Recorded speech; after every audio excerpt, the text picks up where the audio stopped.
Welcome to Unleashed Learning TV and Unleashed Learning Radio for our podcast listeners. Now, as we enter another COVID lockdown period here in New South Wales and really across Australia, it's worth revisiting our interview with ABC's Dr. Norman Swan on Unleashed Learning TV last March. Now, Dr. Norman Swan shares his top tips for feeling safe during this COVID period and important information that we need to know as educators and trainers working in this current environment. We think these are great tips for all of us in schools and businesses and organizations to help during this challenging period. If you want to feel safer, wear a mask. Because a mask, if you've got an infection, even if it's influenza or a cold, you will radically reduce the chance of transmitting it to others. So people can wear masks. They can still be a bit socially distanced. They can still do hand hygiene and things like that. Although, whilst it's important to have hand hygiene because it does stop respiratory viruses, it's less important than just the airborne spread. Being in a well-ventilated room, not stuffy. You go to learn, walk into a room that feels stuffy, danger, danger, danger. Either change room or open windows, even if it's a cold day, and make sure there's air circulating. And those sorts of things can help you feel safer. The virus tends to circulate in dead air with people talking loudly, too closely crammed together. Try and do it in more open circumstances where it's feeling fresh. And I think masks are the best way to feel secure. Fantastic. So it means that people that are showing up, even if it's COVID safe and knowing in Australia specifically, we don't really have the virus going around, that if they're uncomfortable, they should wear a mask because that's going to keep them safe. 100%. Okay. Is there anything else you think educators should know that you haven't, for all the stuff you shared in 12 months, and like I said, your name's been mentioned a lot, that you think we should be talking about or thinking about as we move into a hopefully post-COVID period? I think that we need to think beyond ourselves and our own environment. So I just think it's important to understand that this virus has exposed inequity in the community.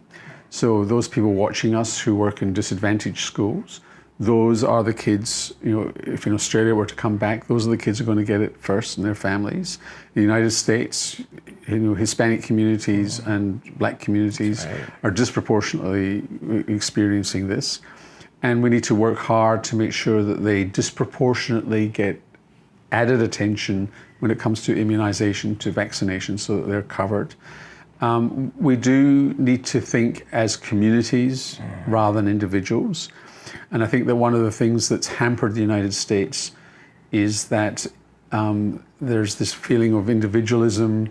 That is in fact what has made America great. I hate to say making America great as the current environment, but that has was that you can go and you can have an idea and you can make it. You can make it and you can create a huge business or a great school and individual work. But the reality is that doesn't work in a pandemic.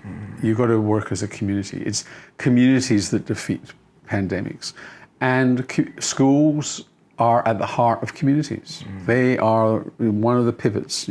Churches, synagogues, mosques, schools are all pivots in the community. We've lost a lot of the community anchors, and I think schools need to see themselves, even if they're not actively doing anything, as part of community cohesion.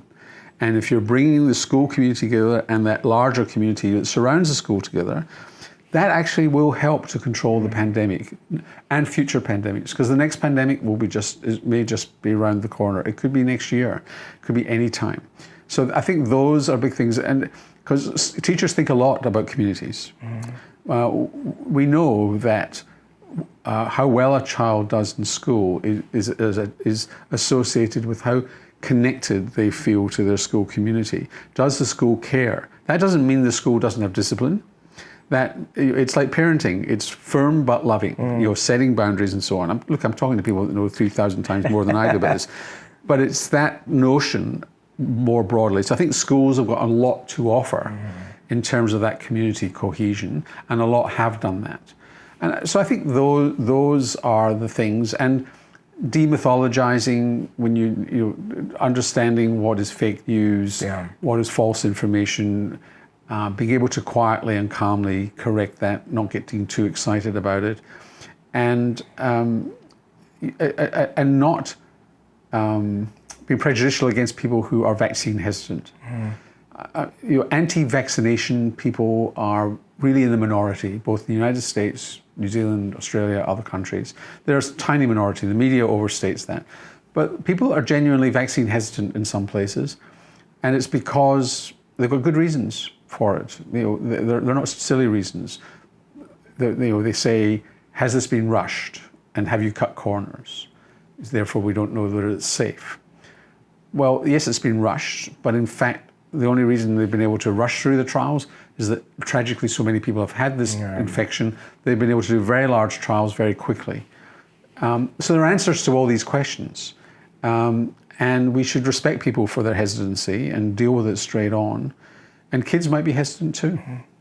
It's also, it just makes me think of, my mom used to say, are we practicing meism or weism? And you just said the virus can be solved with more of we rather than me, and that's part of the pandemic of what we're experiencing right now. Communities defeat pandemics, not governments.